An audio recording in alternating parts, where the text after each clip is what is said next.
This week, I have been creating my own analytics system as I've been researching the different analytics I could have used, such as Unity Analytics or Google Analytics, and they're just not quite right as they don't produce the raw data without you paying a lot. For Unity, it seems to be you need to buy Unity Pro, and with Google, you just have to pay a lot of money for them to allow you to push the data into their own database system.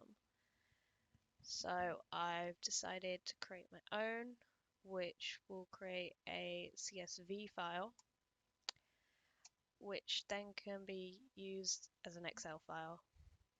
It can be opened in Excel, which is a good enough solution.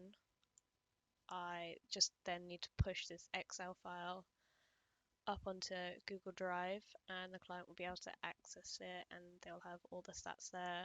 And because it's in Excel, they can do all the data manipulation they want and create nice pie charts and things they want to get from the information.